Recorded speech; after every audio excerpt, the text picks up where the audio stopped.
We're here today on Hudson Road in Southwick, which is the Local 98 Operators Union 35-acre training facility. They invited us out here to do some training, and what we chose to do is exercise our structural collapse capabilities. Today is the fourth session of our structural collapse exercise for the year. Today is where we put all of the planning and functional drill and tabletop and all of the parts together that we've been preparing for.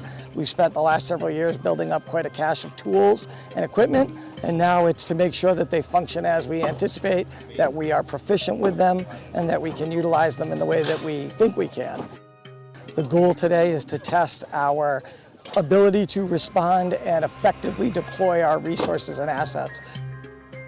So this is part 4 of a 4-part series we've been running over the last year in order to test our internal systems for structural collapse, but in addition, we are adding some other agencies we haven't worked exclusively on structural collapse with before.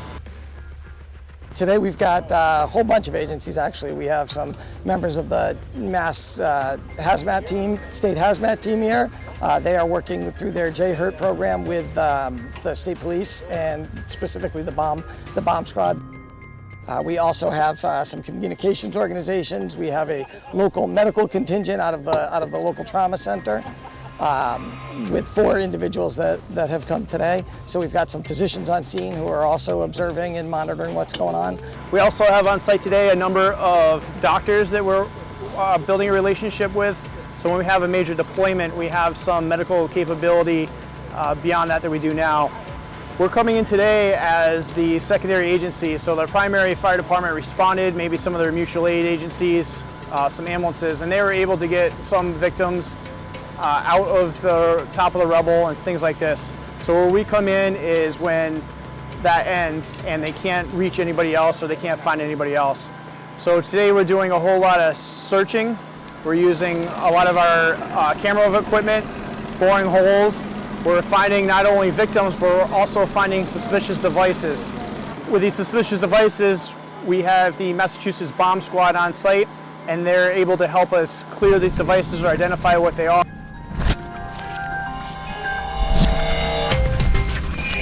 The bomb squad had to deploy the robot into a pipe where we didn't want to put a technician into, so they could actually search that pipe for us using a robot to keep our technicians safe.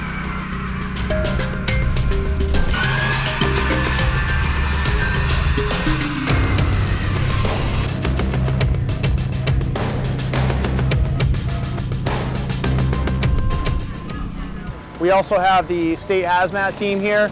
They're not only would be doing air monitoring for us, but they have some new equipment. They can put cameras on vests on technicians entering into a dangerous zone.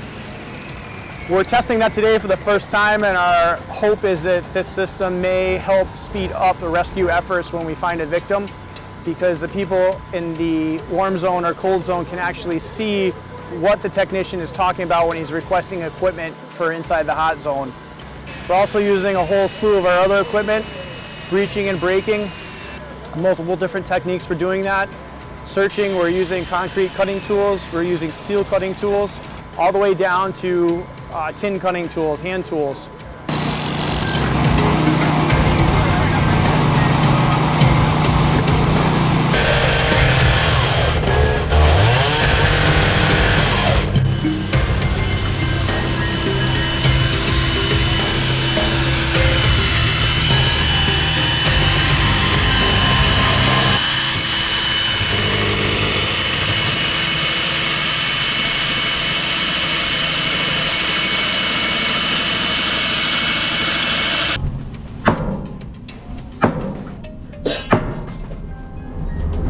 As we move forward and try to incorporate appropriate safety for ourselves, we also want to make sure that when we get to that patient that we can, stop any life-threatening bleeding and extricate them safely.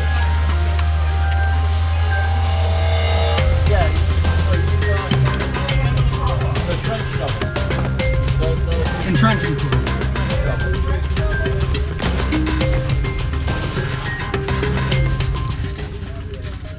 So we're doing things like removing a victim and then how do we hand them off to the next medical level.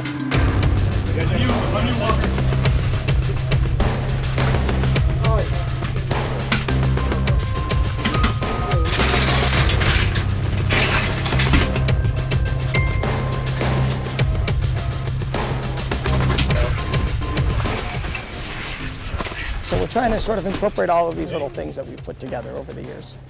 Hopefully we will identify some areas that we're lacking and find the resources that we need to patch those holes and to build ourselves up a little stronger.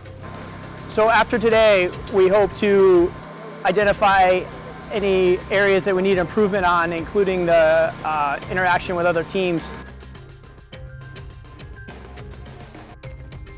Our hope is that next year we can involve the other agencies even a step further than they are today as part of the rescue effort. Our plan here is to maybe build a more permanent structure that we can train in regularly to hone our rescue skills and allow these other agencies to safely get into these spaces and see what we do.